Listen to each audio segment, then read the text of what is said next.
News for you, you can't wake up and be Mad Dog Russo. You can't wake up and be Adam Shine. You can't wake up and be Stephen A. It takes work. In the end, we all have people to answer to. Stephen A. Smith just blew up the internet, snapping and dragging Molly Qerim after she shocked the sports world by locking in a monster deal with NBC Sports. What should have been Molly's biggest career flex has turned into a full-blown battle of egos, shaking up the future of sports TV. This isn't just workplace tension. This is war.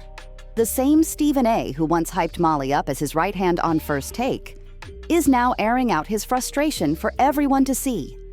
And all of it traces back to her game-changing jump to NBC Sports. Instead of a victory lap, Molly's move sparked one of the messiest, most personal media feuds we've seen in years. And trust me, the claws are out. Behind the headlines, the fallout goes deeper than contracts. This fight is about power, control, and who really runs the table in sports broadcasting. Stephen A.'s anger didn't come out of nowhere. Insiders say he feels blindsided, even betrayed. And now, the industry whispers are getting louder. Molly's real reasons for walking away, the shocking offers NBC slid across the table, and the secret tapes of Stephen A. saying things he thought would never leak. But the real kicker?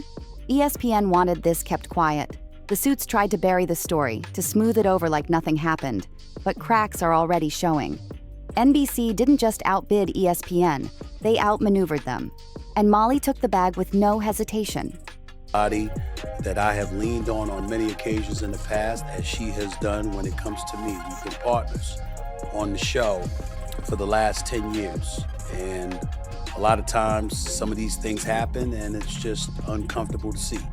The spark that lit this firestorm was her sudden disappearance from First Take.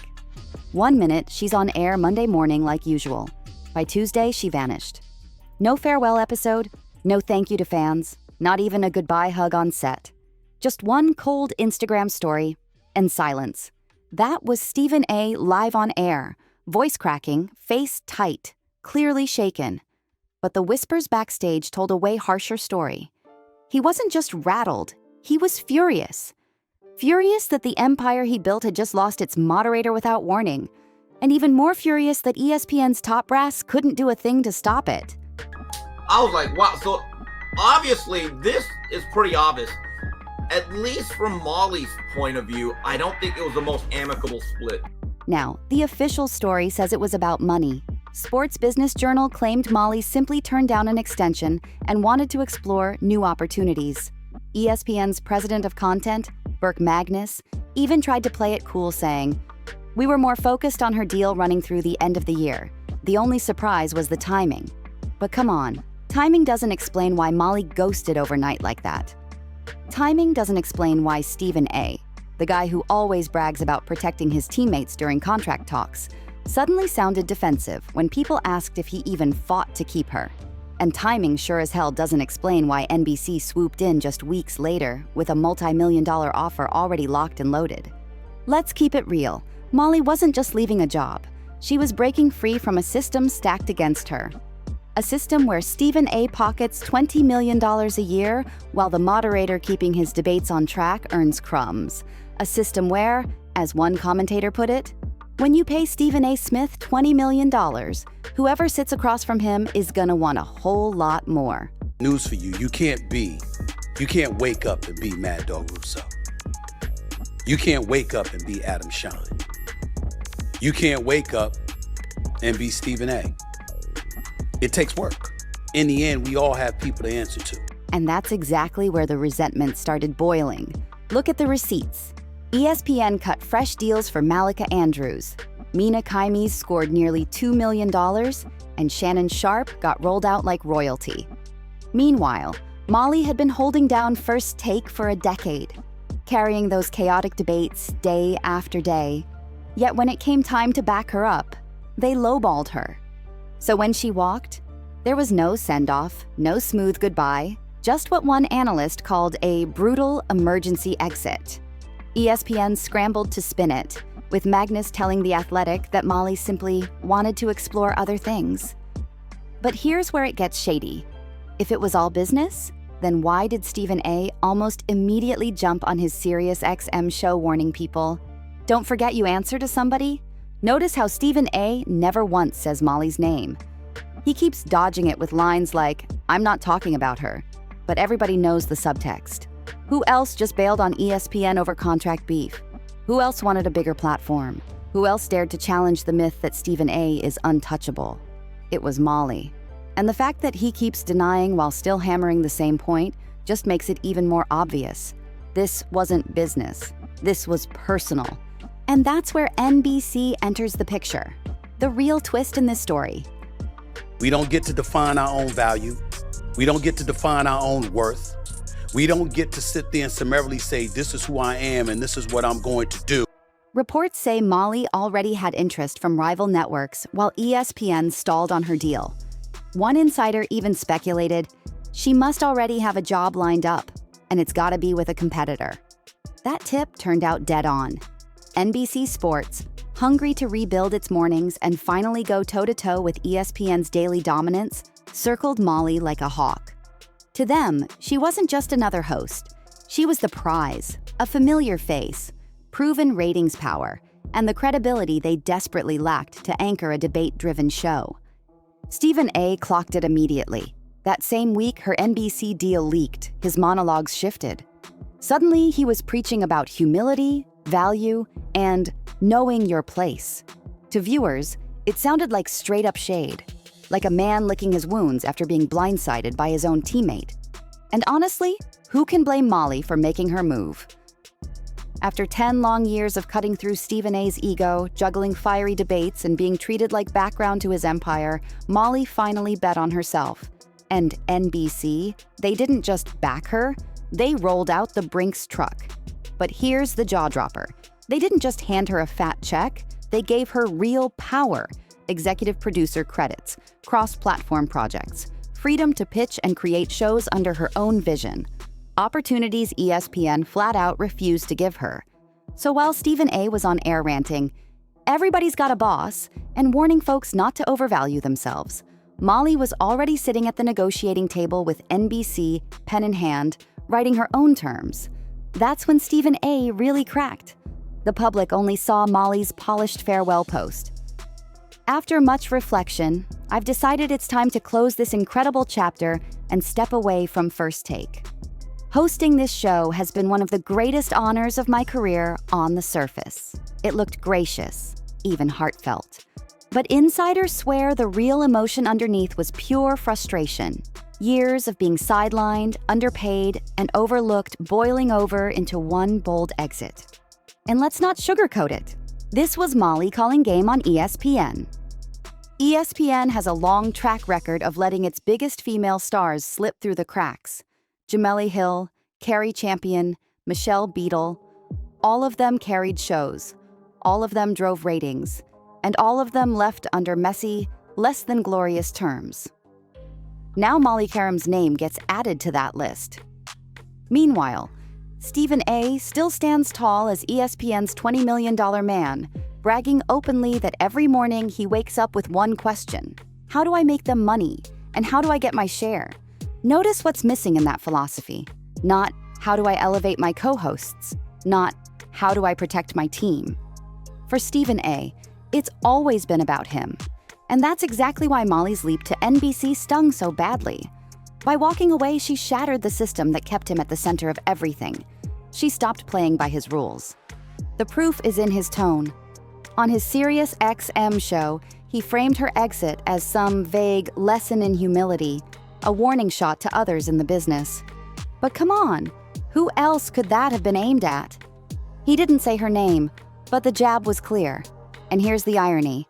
This is the same Stephen A. who spent years leveraging his value, forcing ESPN to make him the highest paid talent in the building. When he demanded the bag, it was just business.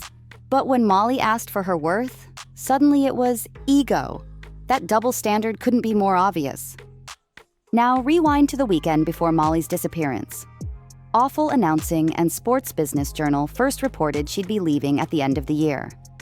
But within 24 hours, she was gone. Insiders called it an emergency landing, and that phrase says everything. Nobody just walks off set mid-football season without a serious reason. According to sources, that reason was NBC, pushing the deal faster and hotter than anyone at ESPN expected.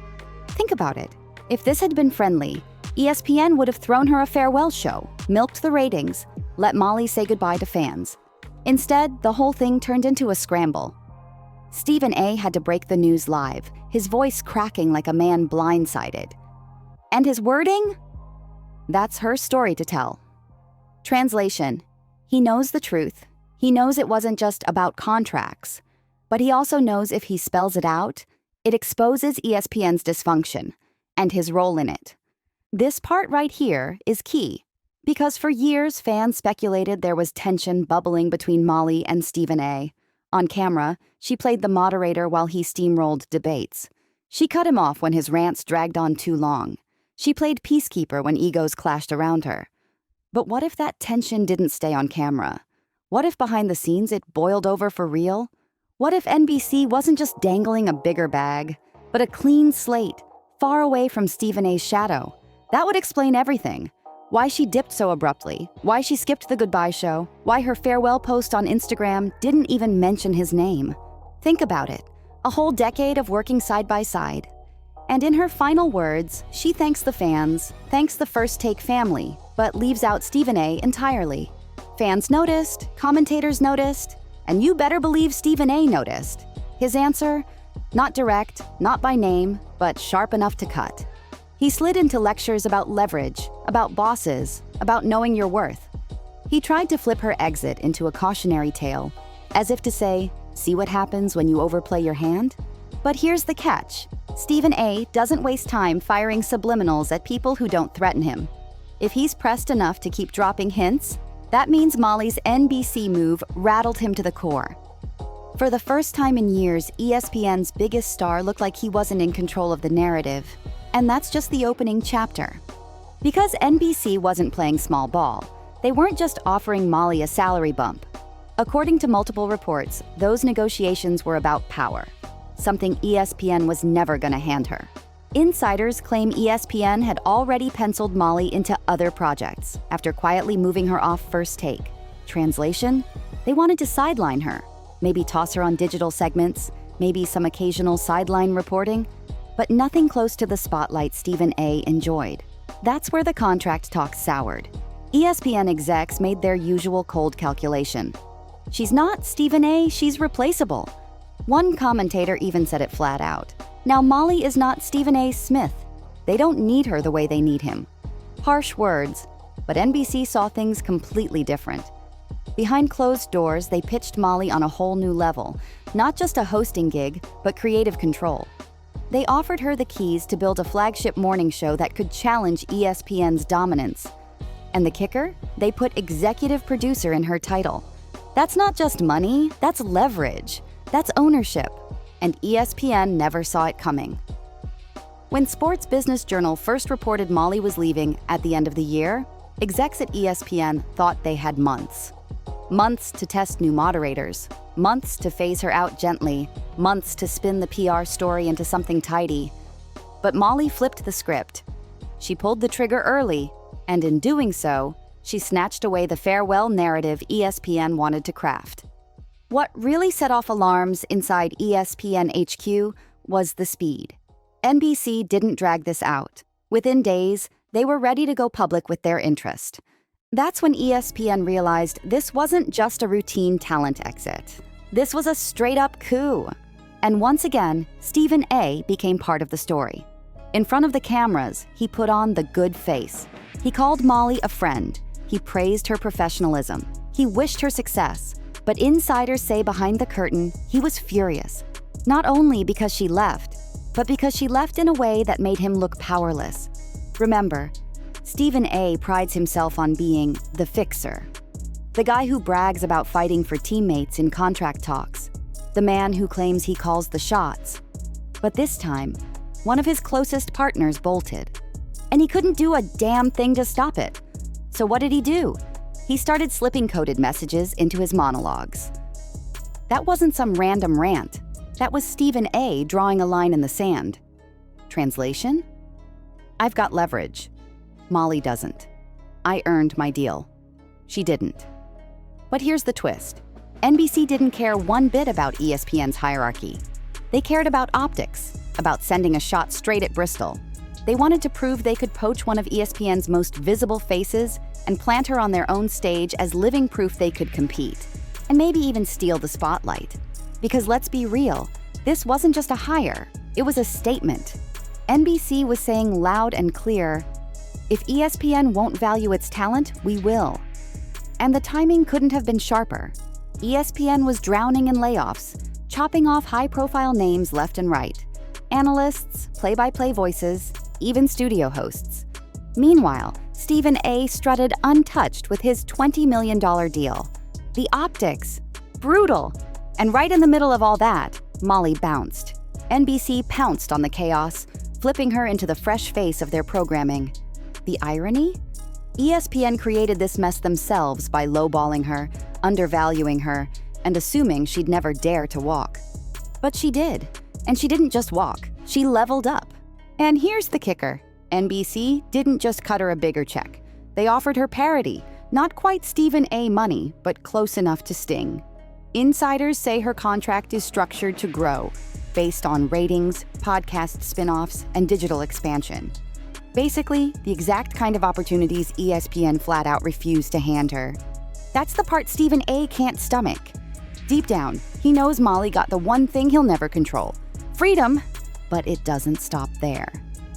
Sources claim that right after her exit, ESPN execs scrambled to clean up the optics. They flooded Stephen A. with talking points, telling him to stress that this was Molly's decision, that ESPN didn't want to lose her, and that she'd always be part of the family.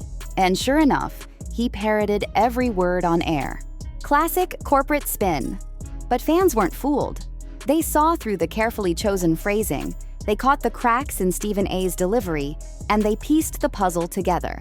Molly didn't just walk away, she walked into something better. And Stephen A.? He was left fuming because here's the dirty little secret. When Molly Qerim inked that NBC deal, she didn't just upgrade her career, she exposed ESPN's entire playbook. Like, comment, subscribe, and I'll see you in the next one.